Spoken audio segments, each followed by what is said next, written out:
रुईकरांचा संयमाचा बांध फुटला. राजेश कोरकणे हत्या प्रकरणी हजारो नागरिक रस्त्यावर. पोलीस प्रशासनाच्या निष्क्रियतेविरोधात तीव्र आक्रोश. अंबड, जालना.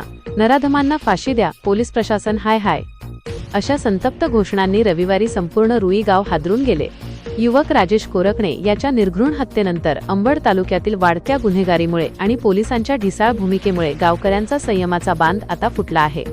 या क्रूर हत्येच्या निषेधार्थ आणि झोपलेल्या प्रशासनाला जागे करण्यासाठी गावातील महिला, युवक आणि ज्येष्ठ नागरिकांनी हजारोंच्या संख्येने एकत्र येत एक अभूतपूर्व आणि भव्य कॅन्डल मार्च काढला. कायदा सुव्यवस्थेचा बोजवारा, शांततेत पण तीव्र संतापाचा सुरू. रुई येथील बस स्टॉपपासून या कॅन्डल मार्चला सुरुवात झाली. हा मार्च हनुमान मंदिरापर्यंत काढण्यात आला.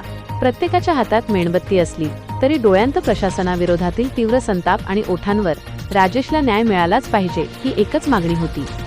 तालुक्यात गुन्हेगारांना पोलिसांचा धाक उरला आहे की नाही, असा संतप्त सवाल या निमित्ताने नागरिकांनी उपस्थित केला. माता भगिनींचा टाहो, आमचे सणसणते तरुण बळी जाणार का?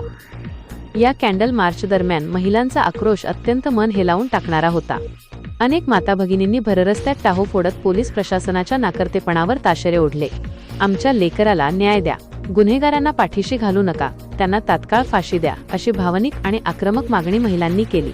आज संपूर्ण रुई परिसरात भीतीचे आणि तीव्र शोकाकुळ वातावरण असून सामान्य नागरिकांच्या सुरक्षेची जबाबदारी कोणाची, असा प्रश्न विचारला जात आहे. आज राजेश गेला, उद्या आमचं दुसरं मूल बळी पडणार का? हा फक्त एका युवकाचा खून नसून समाजातील माणुसकीवर आणि कायदा सुव्यवस्थेवर झालेला घाव आहे. पोलीस केवळ गुन्हे घडण्याची वाट पाहतात का? संतप्त ग्रामस्थ. तीर्थपुरी पोलीस स्टेशनला घेरले, मोक्का आणि फास्ट ट्रॅक कोर्टाची ठाम मागणी. कॅन्डल मार्चनंतर संतप्त ग्रामस्थांनी तीर्थपुरी पोलीस स्टेशन गाठून प्रशासनाला धारेवर धरले आणि मागण्यांचे निवेदन दिले. गावकऱ्यांनी पोलीस प्रशासनासमोर खालील ठाम मागण्या मांडल्या आहेत. आरोपींवर तात्काळ मोक्का, एमसोके कायद्यानुसार कडक कारवाई व्हावी.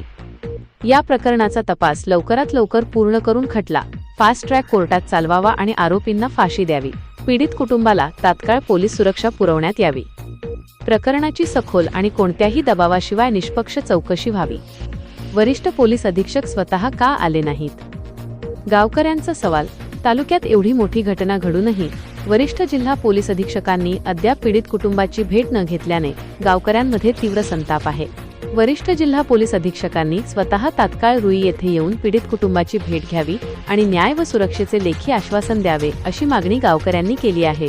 जोपर्यंत ठोस कारवाई होत नाही तोपर्यंत हा संघर्ष थांबणार नाही, असा इशारा गावकऱ्यांनी दिला आहे. अंबड तालुक्यात गुन्हेगारांचे राज्य, सामान्य नागरिक भयभीत. गेल्या काही महिन्यांत अंबड तालुक्यात गुन्हेगारीने टोक गाठले आहे. चोरी, हाणामाऱ्या आणि आता थेट तरुणाची निर्घृण हत्या यामुळे सामान्य नागरिकांमध्ये कमालीचे भीतीचे वातावरण आहे. पोलीस प्रशासन गुन्हेगारी रोखण्यात पूर्णपणे अपयशी ठरल्याचा थेट आरोप नागरिक करत आहेत. पोलिसांचा वचक संपल्यामुळेच गुन्हेगारांचे मनोबल वाढले आहे, अशी भावना लोकांमध्ये आहे. या जनआक्रोशानंतर आता तरी पोलीस प्रशासन जागे होऊन कोणती कडक पावले उचलणार की नेहमीप्रमाणे केवळ आश्वासनांची गाजरे दाखवणार, याकडे संपूर्ण तालुक्याचे लक्ष लागले आहे.